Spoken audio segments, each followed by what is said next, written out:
In this chapter, we will compare carbon rims and aluminum rims in terms of their compression modulus, density, and then look at some possible implications.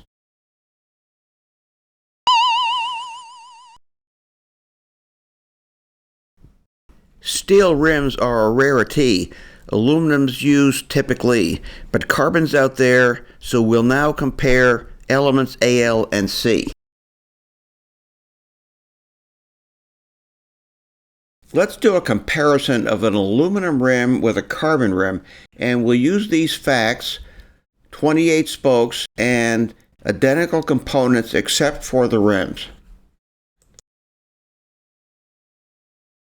Both wheels will be tensioned the same, and that gives us this diagram and vectors that you've seen before. The tension on the drive side vector gives us this vertical component, and the tension on the non-drive side vector gives us this vertical component. The vector sum of the two vertical components is 1956 newtons.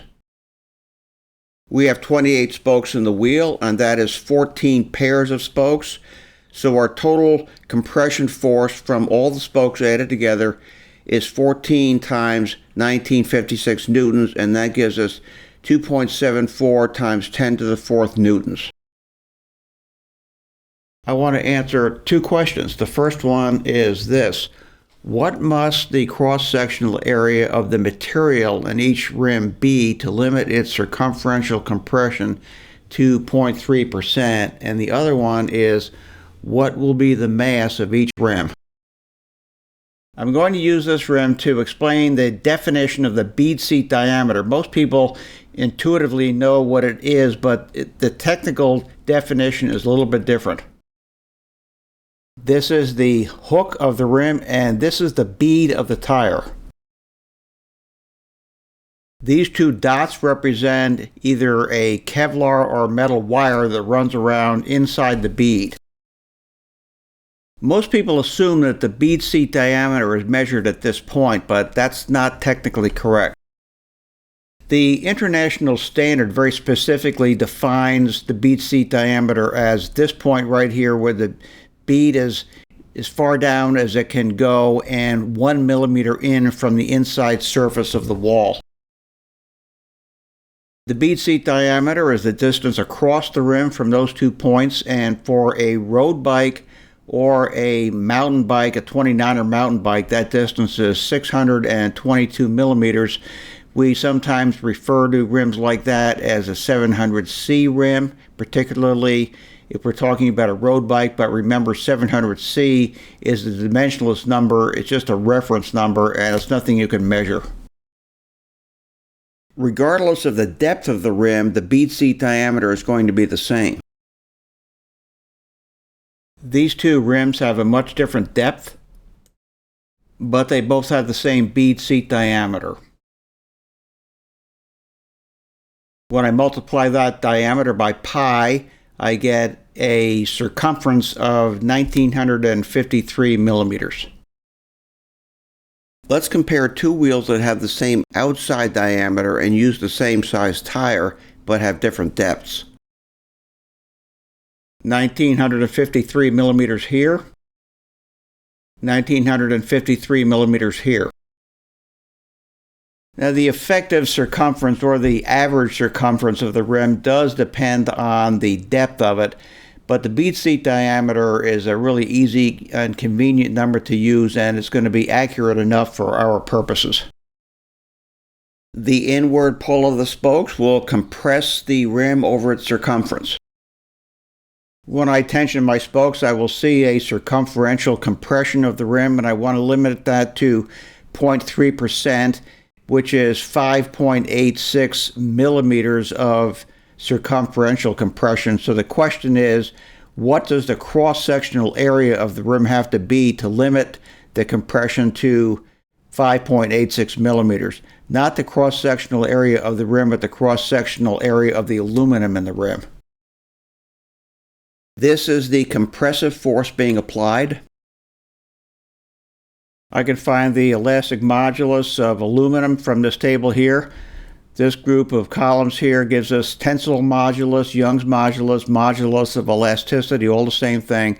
And right here is a column which will give me that number in gigapascals, and down here is aluminum and aluminum alloy, 69. We'll just call that 70.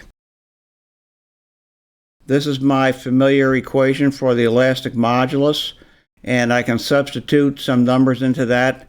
70 gigapascals is what I'm using for the elastic modulus, which would be the same as the compression modulus for aluminum. 2.74 times 10 to the fourth is the compressive force.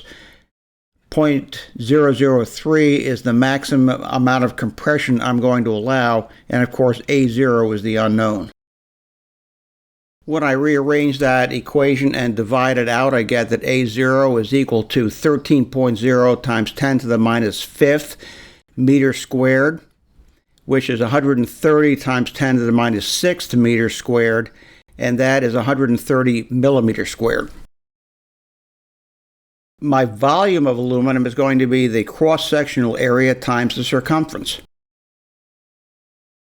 My volume is equal to 130 square millimeters times 1953 millimeters, which equals 254 times 10 to the third cubic millimeters, or 254 centimeters cubed.